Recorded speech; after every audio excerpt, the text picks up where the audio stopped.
लिए तालियां बजती रहनी चाहिए। पूनम कालरा जी आज हम सबके लिए प्रेरणा स्रोत है।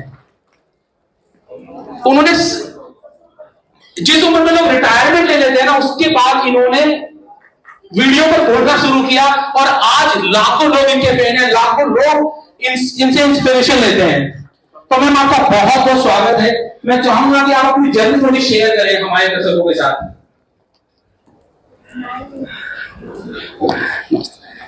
Good afternoon everyone. सबसे पहले तो मैं आशीष जी का थैंक्स करूंगी जिन्होंने मुझे यहाँ बुलाया, और ये वैसे भी मुझे कभी भूलते नहीं है। और मैं सबसे पहले तो आशीष जी के लिए बोलूंगी कि आशीष जी एक बहुत ही अच्छे इंसान हैं। ये सब कुछ जो कुछ भी करते हैं ना, उसके साइड में ये बहुत ही अच्छे इंसान है।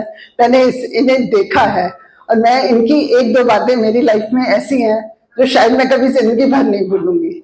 और ये इनको भी मालूम है कि मैं किस बारे में बात कर रही हूँ। और अब मैं आपको अपने बारे में बताती हूँ। I am Poonam Kalra, poet, author, motivational speaker and YouTuber. और यूट्यूब में मेरे 450 वीडियोस हैं और मेरा यूट्यूब का लिंक है पूनम कालरा 6G। और मैं 3 बुक्स लिख चुकी हूँ और चौथी बुक मेरी एक तरह से कंप्लीट हो चुकी है। 1-1.5 महीने में मैं उसका बुक लॉन्च करूंगी। और मुझे ये सब कुछ काम करने बहुत अच्छे लगते हैं और मैं बहुत दिल से करती हूँ। और आशीष जी ने मेरे बहुत सारे इंटरव्यू भी लिए हुए हैं, मेरे से इजी क्वेश्चन पूछे हुए हैं, मुश्किल से मुश्किल क्वेश्चन पूछे हुए हैं। और आज ये जो कुछ भी कर रहे हैं फ्रेंचाइजी के लिए, तो मतलब ये बहुत मेहनत करते हैं। और मैं इसी के बारे में आज बात करूंगी। देखो, मैं लेडी हूँ और आप सोचोगे कि मैं बिजनेस के लिए कैसे बात करती हूँ। मेरी फैमिली, मैं बिजनेस फैमिली को बिलोंग करती हूँ, तो थोड़ा बहुत मुझे पता होता भी है। तो मैं आपको बताती हूँ कि अगर आप बिजनेस अपना चाहते हो कि आपका अच्छा बिजनेस हो, तो एक बार की बात है कि एक बार किसी कंट्री में एक सर्वे हुआ था। सर्वे में उन्होंने क्या किया था, उन्होंने 2 ग्रुप बनाए थे। 2 ग्रुप में, एक ग्रुप में उन्होंने कहा था कि आप लोग जब ऑर्डर लेने जाओगे तो आप कोई भी बात नहीं करोगे और सीधा बिजनेस पर आ जाओगे, सीधा बिजनेस की बात करोगे और बस बिजनेस की बात करके और वापस आ जाओगे।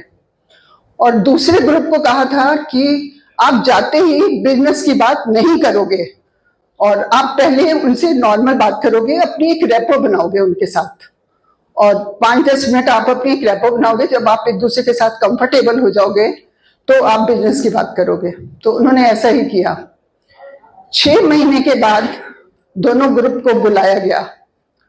जब जो फर्स्ट ग्रुप था, जिनको कहा था कि आप बिल्कुल सीधा बिजनेस की बात करना और कोई बात नहीं करोगे, उनको 100 लोगों में से 90 लोगों को ऑर्डर नहीं मिले।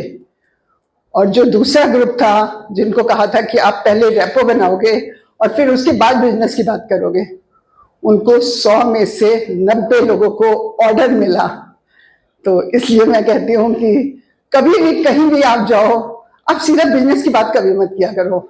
आपकी पहले एक रेपो बननी चाहिए, जो दोनों, उसके बाद क्या होता है कि दोनों लोग बहुत कंफर्टेबल हो जाते हैं और उसके बाद बिजनेस करने का मजा आता है, क्योंकि दोनों को एक दूसरे को लगने लग जाता है कि हम जानते हैं।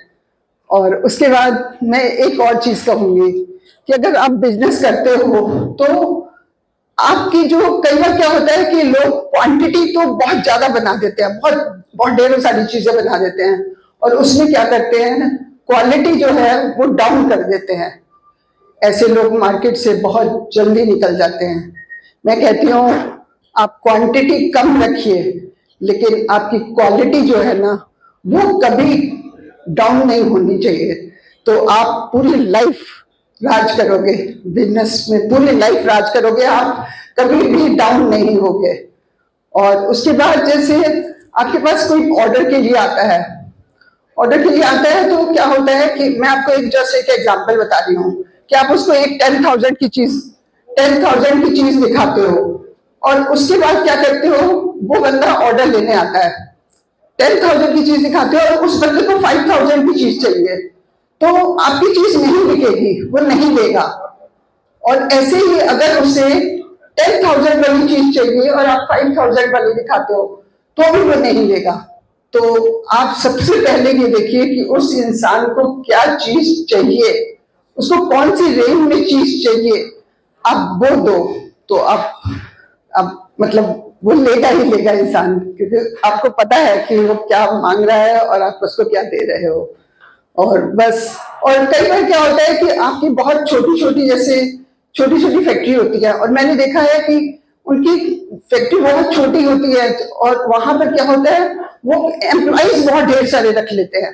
उनको एम्प्लॉइज की इतनी जरूरत भी नहीं होती, लेकिन वो एम्प्लॉइज ढेर सारे रख लेते हैं।